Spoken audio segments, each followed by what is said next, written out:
آج ہم قرآن پاک کی ایک بہت ہی عبرتناک داستان پر بات کرنے والے ہیں۔ یہ کہانی ہے حضرت صالح علیہ السلام اور ان کی قوم سمود کی۔ یہ قصہ طاقت، تکبر اور پھر نافرمانی کے انجام کا ہے۔ تو سوال یہی پیدا ہوتا ہے، آخر ایک ایسی زبردست تہذیب جو پہاڑوں کو کاٹ کر گھر بنانے کا ہنر جانتی تھی، اپنی ہی تباہی کی وجہ کیسے بن گئی؟ مطلب سوچیں ذرا، وہ کون سی ایسی بڑی غلطی تھی کہ جن عمارتوں پر انہیں فخر تھا وہی ان کی قبریں بن گئیں؟ چلیں اسی کہانی کی گہرائی میں اترتے ہیں۔ تو سب سے پہلے یہ سمجھنا ضروری ہے کہ یہ قوم سمود آخر تھی کون اور ان کی زندگی کیسی تھی۔ اچھا، تو قوم سمود جو ہے یہ قوم عاد کے بعد اسی علاقے میں آباد ہوئی۔ یہ لوگ اپنی جسمانی طاقت اور خاص طور پر اپنی کاریگری میں بے مثال تھے۔ ان کا سب سے بڑا کمال پہاڑوں کو تراش کر شاندار اور محفوظ گھر بنانا تھا۔ اب یہاں ایک بہت عجیب تضاد نظر آتا ہے۔ ایک طرف تو ان کی دنیاوی ترقی کمال پر تھی، پہاڑوں میں محفوظ گھر، زرخیز زمینیں، دولت، سب کچھ تھا، لیکن دوسری طرف روحانی طور پر یہ لوگ بالکل کنگال ہو چکے تھے۔ اپنے ہی ہاتھوں سے تراشے ہوئے بتوں کو پوجتے تھے اور اللہ کی دی ہوئی نعمتوں کا شکر ادا کرنے کے بجائے ان میں تکبر اور ظلم بڑھتا ہی جا رہا تھا۔ تو ایسے ہی معاشرے میں اللہ تعالیٰ نے ہدایت کے لیے انہی میں سے ایک نبی کو بھیجا تاکہ وہ انہیں واپس صحیح راستے پر لا سکے۔ اور وہ نبی تھے حضرت صالح علیہ السلام۔ وہ کوئی باہر سے نہیں آئے تھے، بلکہ اپنی ہی قوم کے ایک بہت نیک، سمجھدار اور عزت دار انسان تھے۔ سب لوگ انہیں جانتے تھے، ان کی عزت کرتے تھے۔ انہوں نے بہت سادگی سے اپنی قوم کو سمجھایا کہ یہ بت پرستی چھوڑ دو اور صرف ایک اللہ کی عبادت کرو جس نے یہ سب کچھ تمہیں دیا ہے۔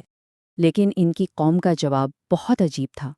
وہ کہنے لگے، صالح، ہم تو تمہیں بہت پسند کرتے تھے، ہم تو سوچ رہے تھے کہ تم ہمارے لیڈر بنو گے، لیکن تم یہ کیا باتیں کرنے لگے ہو؟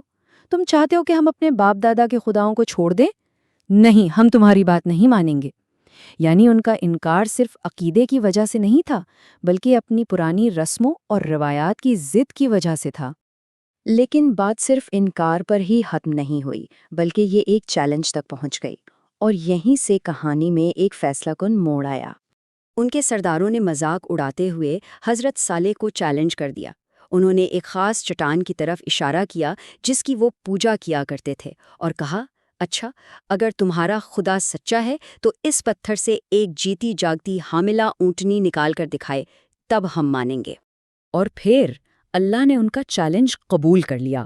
حضرت صالح علیہ السلام نے دعا کی اور سب لوگوں کی آنکھوں کے سامنے وہ چٹان لرزنے لگی، پھر وہ بیچ سے پھٹی اور اس میں سے ایک بہت بڑی حاملہ اونٹنی باہر نکل آئی۔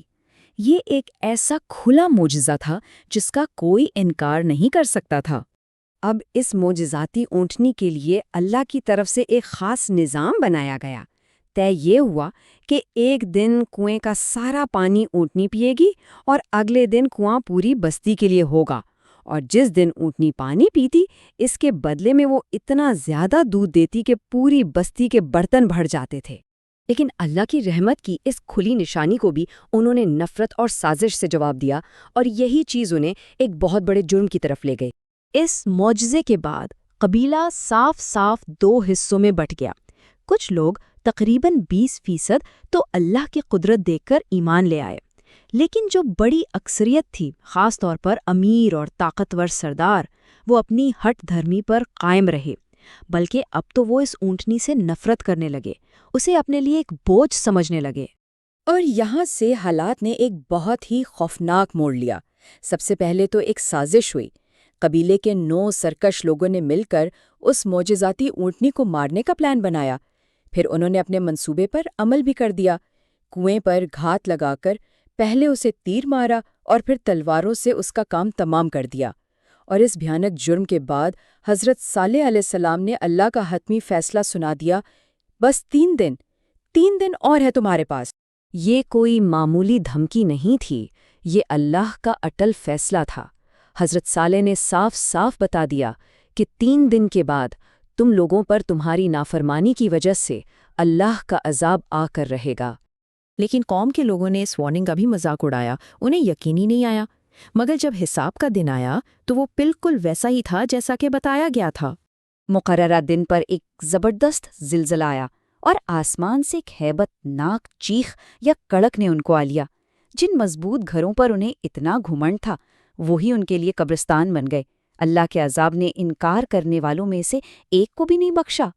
تو انجام بالکل واضح ہے۔ جو ایمان لائے تھے انہوں نے حضرت صالح کی بات مانی، عذاب آنے سے پہلے وہ جگہ چھوڑ دی اور بچا لیے گئے، اور جنہوں نے انکار کیا، پیغمبر کا مذاق اڑایا، اللہ کی نشانی کو قتل کیا اور یہاں تک کہ پیغمبر کو بھی مارنے کا منصوبہ بنایا، وہ اپنے ہی شاندار گھروں میں تباہ و برباد ہو گئے۔